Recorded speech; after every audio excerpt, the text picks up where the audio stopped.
Breaking news చూస్తున్నారు. Thailand ఇంకా కాంబోడియా మధ్య భీకర యుద్ధం నడుస్తోంది. అయితే బార్డర్ కి సంబంధించిన వివాదానికి సంబంధించి రెండు దేశాల మధ్య యుద్ధం తలెత్తింది. సో ఇప్పటికే ఇరు దేశాలు ఒకరిపైన ఒకరు దాడులు చేసుకుంటున్నాయి. ఈ దాడుల్లో ఇప్పటికే థాయ్కి సంబంధించిన 14 మంది సైనికులు కూడా చనిపోయినట్టు తెలుస్తుంది. ఇక 5 మంది సైనికులతో పాటు 32 మంది పౌరులకు కూడా గాయాలు అయినట్లు ఇప్పటికే అధికారులు వెల్లడించారు. థాయిలాండ్ కాంబోడియా సరిహద్దుల్లో తీవ్ర ఉద్రిక్తతలు చోటు చేసుకున్నాయి. రెండు దేశాలు భీకర దాడులు చేసుకుంటున్నాయి. ఇక కాంబోడియా జరిపిన దాడుల్లో చిన్నారి సహా 9 మంది థాయిలాండ్ పౌరులు చనిపోయారు. గురువారం ఉదయం 7:35 గంటలకు సరిహద్దుల దగ్గర ఘర్షణలు చెలరేగాయి. అయితే థాయ్ సైన్యం ప్రకారం టా ముయోన్ ఆలయం సమీపంలోని వివాదాస్పద ప్రాంతంలో కాంబోడియా డ్రోన్ ను గుర్తించిన తర్వాత ఘర్షణ మొదలైంది. దీంతో నంపెన్లోని థాయిలాండ్ రాయబార కార్యాలయం తన పౌరులను కాంబోడియా విడిచి వెళ్లాలని సూచించింది. అయితే తాజా ఘర్షణలో 9 మంది మరణించగా 14 మంది గాయపడ్డారని థాయ్ సైన్యం నివేదించింది. సిసాకేట్ ప్రావిన్స్ లోని పెట్రోల్ బంక్ సమీపంలో 6 చనిపోగా సురీన్ మరియు ఉబోన్ రట్స్థాన్లో మరో 3 చనిపోయినట్లు తెలిపింది. ఇక మృతుల్లో 8 ఏళ్ల బాలుడు కూడా ఉన్నట్టు తెలిపింది. బిగ్ టీవీ స్క్రీన్ పైన విజువల్స్ మనం చూస్తున్నాము. అయితే చిన్న చిన్న పిల్లలను అక్కడ బంకర్ లోపలికి తరలిస్తున్నారు. ఆ బంకర్ లోపలికి తరలించే దృశ్యాలను కూడా మనము చూస్తున్నాము. అయితే కాంబోడియా జరిపిన దాడుల్లో ఏకంగా 14 మంది చనిపోయారు. అందులో 8 ఏళ్ల బాలుడు కూడా ఉన్నట్టు తెలుస్తోంది. ఎస్, అక్కడ బిగ్ టీవీ స్క్రీన్ పైన కాంబోడియా రాకెట్ల వర్షం కురిపించిన దృశ్యాలు కూడా మనం చూస్తున్నాము. అయితే ఒక భూ వివాదానికి సంబంధించి సరిహద్దుల దగ్గర భూ వివాదానికి సంబంధించిన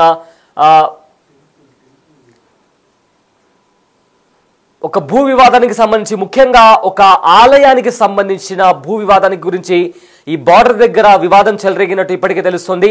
సో దీని కారణంగా రెండు దేశాల మధ్య యుద్ధ వాతావరణం కనిపించింది. అక్కడ డ్రోన్స్ తో ఏ రకంగా దాడులు జరుపుకుంటున్నాయో ఆ దృశ్యాలు కూడా మనము బిగ్ టీవీ స్క్రీన్ పైన చూస్తున్నాము. అయితే ఈ దాడుల్లో 14 మంది చనిపోగా అందులో ఒక 8 ఏళ్ల కుర్రాడు కూడా ఉన్నాడు. అయితే వెంటనే అక్కడ దాడి జరిగిన తర్వాత ఆ స్కూల్స్ లో ఉన్న పిల్లలను కూడా వెంటనే బంకర్స్ లోకి తరలించే ప్రయత్నం జరుగుతుంది. అక్కడ భయంతో చిన్న చిన్న పిల్లలంతా పరుగులు తీస్తున్నటువంటి దృశ్యాలు కూడా మనం చూస్తున్నాము. అయితే సరిహద్దు గొడవలు, ఆలయాలు, మందుపాత్రల ఘర్షణలు కలిసి ఇప్పుడు ఆసియాలో రెండు దేశాలను యుద్ధం ముందు నిలిచేలా చేసింది. థాయిలాండ్ కాంబోడియాలు యుద్ధం అంచుకు రావడం గమనార్హం. అయితే అసలు ఈ సరిహద్దు వివాదంతోనే థాయ్ ప్రధాని ఏకంగా పదవి కోల్పోయారు. ఇరు దేశాల మధ్య 508 మైళ్ల సరిహద్దు ఉంది. దీనిలో అత్యధిక భాగాన్ని ఫ్రాన్స్ పాలన కింద ఉన్నప్పుడే గుర్తించారు. ఇరు దేశాలు శాంతియుతంగా కలిసి ఉన్నప్పటికీ సరిహద్దుల దగ్గర మాత్రం తరచుగా ఘర్షణలతో రగులుతూనే ఉన్నాయి. ముఖ్యంగా ప్రముఖ ఆలయాలు ఉన్న ఫ్రిహే విహార్, తమోన్ తోమ్, అదేవిధంగా తామ్యూన్ తోమ్ ఉన్న పర్వతాలు, అరణ్యాలు ఉన్న ప్రాంతాలు ఏవైతే ఉన్నాయో అక్కడ ఆ ప్రాంతాల కోసం ఈ పోరాటం జరుగుతుంది. వీటిలో 9వ శతాబ్దానికి చెందిన ప్రిహే విహార్ అనే టెంపుల్ ఏదైతే ఉందో అది కీలకంగా మారింది. దీనిని ఖేమర్ పాలకులు నిర్మించారు. అయితే డాంగ్క్రేక్ పర్వతాల శిఖరం థాయిలాండ్ కు అత్యంత సమీపంలో ఉంటుంది. ఈ ఆలయం కాంబోడియాకు చెందుతుందని 1962లో అంతర్జాతీయ న్యాయస్థానం తీర్పునిచ్చింది. దానిని థాయిలాండ్ అంగీకరించింది. కానీ ఆ దేవాలయం కేంద్రంగా స్థానిక సెటిల్మెంట్లు తరచూ వివాదాలకు కారణమవుతున్నాయి.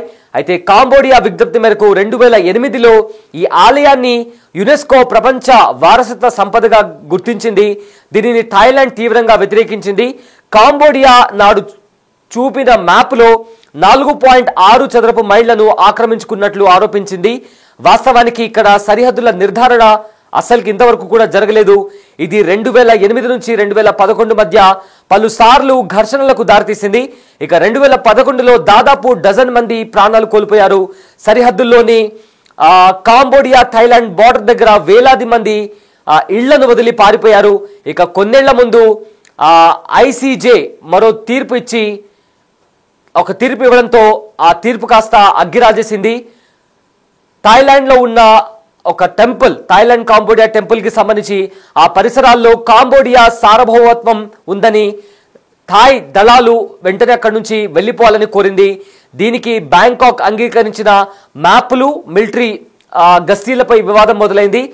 ఇక తమ దేశ పరిధిలోని సురీన్ ప్రావిన్స్ లోని తమోన్ థోమ్ అదేవిధంగా తామ్యూన్ థోమ్ ప్రాంతాలు కూడా ఇరు దేశాల మధ్య వివాదాస్పద ప్రదేశాలుగా మారిపోయాయి. ఈ ఏడాది మే నెలలో జరిగిన ఘర్షణలో ఒక కాంబోడియా సైనికుడు చనిపోయాడు. ఇక పినోమ్ పెన్ లో ఇది జాతీయవాద సెంటిమెంట్ ను ఎగదోసింది. అధికారం చేపట్టిన 10 నెలలకే థాయిలాండ్ యువ ప్రధాని అక్కడ దీనికి సంబంధించి ఈ వివాదానికి సంబంధించి తన పదవిని కూడా కోల్పోయే పరిస్థితి నెలకొంది. సో దీంతో కాంబోడియా మాజీ ప్రధాని హుసేన్ తో అక్కడ కాంబోడియాకి సంబంధించిన అధికారులు థాయిలాండ్ కి సంబంధించిన అధికారులు కూడా మాట్లాడారు. ప్రజెంట్ రెండు దేశాల మధ్య భీకర పోరు నడుస్తుంది. ఇప్పటికే 14 మంది థాయ్ సైనికులు కూడా చనిపోయారు. అయితే ఇరు దేశాల సైనికులు ఇప్పటికే రెండు దేశాల్లో కూడా భారీ మొత్తంలో ప్రమాదం చోటు చేసుకుంది. అయితే 14 మందిలో 5 మంది సైనికులు 32 మంది పౌరులు, అందులో ఒక 8 ఏళ్ల కుర్రాడు కూడా ఉన్నట్టు తెలుస్తోంది. ఆయుధాలు, బాంబులు, ఫిరంగులు, రాకెట్లతో తెల్లవారుజామున థాయిలాండ్ పై కాంబోడియా అటాక్ చేసింది. కాంబోడియా రాయబారిని ఇప్పటికే థాయిలాండ్ బహిష్కరించింది. అయితే బహిష్కరించిన గంటల వ్యవధిలోనే దాడులు అదేవిధంగా ఫిరంగి శబ్దాలతో మారిమోగిపోయింది.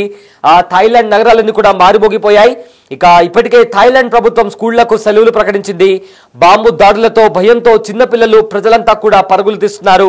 ఇక ఇరు దేశాల యుద్ధంతో 4000 మంది ఇప్పటికే నిరాశ్రయులయ్యారు. ఇప్పటికే మరణించిన వారిలో థాయిలాండ్ పౌరులు అత్యధికంగా ఉన్నట్లు కూడా సమాచారం అందుతోంది. యుద్ధం నిలిపివేయాలని ఇప్పటికే కాంబోడియా ప్రభుత్వం కూడా కోరింది. కానీ ఆలయం విషయంలో తలెత్తిన వివాదం సర్దుమణిగే వరకు ఈ యుద్ధం ఇంకా కొనసాగుతూనే ఉంటుందంటూ కూడా కొంతమంది ఎక్స్పర్ట్స్ కూడా చెప్తున్నటువంటి పరిస్థితి కనిపిస్తోంది. చూస్తున్నాం అక్కడ బిగ్ టీవీ స్క్రీన్ పైన డ్రోన్స్ తో అటాక్ చేసినప్పుడు అక్కడ సైనికులు కూడా తలదాచుకోవడానికి బంకర్స్ లోపలికి వెళ్తున్నారు. అదేవిధంగా చిన్నపిల్లలు కూడా సురక్షితమైన ప్రాంతాలకు వెళ్లేందుకు అక్కడ బంకర్స్ లోపల దాక్కుంటున్నారు. ఆ విజువల్స్ కూడా మనం బిగ్ టీవీ స్క్రీన్ పైన చూస్తున్నాము. అయితే ఆలయానికి సంబంధించిన భూ వివాదం గురించి రెండు దేశాల మధ్య ఈ ఏదైతే కాన్ఫ్లిక్ట్ ఉందో, యుద్ధం ఉందో, ఆ యుద్ధం చోటు చేసుకుందని చెప్పుకోవచ్చు. అయితే ఎన్నో దశాబ్దాలుగా రెండు దేశాలు కలిసి ఉన్నప్పటికీ కూడా ఈ సరిహద్దుల దగ్గర టెంపుల్స్ కి సంబంధించి ఆ భూమి మాదంటూ కూడా రెండు దేశాల మధ్య యుద్ధం అనేది కొనసాగుతోంది. అయితే ప్రజెంట్ చాలా సార్లు శాంతి మార్గంలో రెండు దేశాలు ఒకరినొకరిని ఒప్పించుకొని ముందుకెళ్ళాయి. కానీ ఇప్పుడు మాత్రం ఆ శాంతి మార్గంలో కాకుండా శక్తితో, అంటే రెండు దేశాలు ఒకరిపైన ఒకరు తమ శక్తిని ప్రదర్శించుకుంటున్నాయి. సో దీంతో కాంబోడియా థాయిలాండ్ పైన భీకర దాడులు చేస్తోంది. ఆ దాడుల్లో భాగంగా 14 మంది చనిపోయారు, 32 మంది గాయాల పాలయ్యారు. ఇప్పటికే 4000 మంది నిరాశ్రులయ్యారు. ఇక ఆ 14 మందిలో 8 ఏళ్ల బాబు కూడా ఉన్నట్టు తెలుస్తోంది. ఇక 5 మంది సైనికులు కూడా ఉన్నారు. సో దీంతో రెండు దేశాల మధ్య తీవ్రమైన ఉద్రిక్త పరిస్థితులు నెలకొన్నాయి. సో దీంతో ఇప్పటికే కాంబోడియా మాత్రం దీనికి సంబంధించి పరిష్కరించుకుందాం, మాట్లాడుకుందాం, ఈ యుద్ధాన్ని దీంతో ముగిద్దామంటూ కూడా కాంబోడియా తెలిపినట్టు తెలుస్తోంది. సో ఏదేమైనప్పటికీ రెండు దేశాల మధ్య ఇప్పటికే ప్రపంచంలో కొన్ని దేశాల మధ్య యుద్ధం అనేది జరుగుతోంది, ఘర్షణలు చోటు చేసుకుంటున్నాయి. రష్యా ఉక్రెయిన్ కావచ్చు, ఇజ్రాయెల్ ఇరాన్ వార్ కూడా ఇందాక రీసెంట్ గా మనం చూసాం. అండ్ భారత్ పాకిస్తాన్ మధ్య నెలకొన్న హై టెన్షన్ వాతావరణం కి సంబంధించిన సంఘటన కూడా మనం చూసాం. ఇప్పుడు ఏకంగా కాంబోడియా అండ్ థాయిలాండ్ మధ్య యుద్ధం చోటు చేసుకుంది.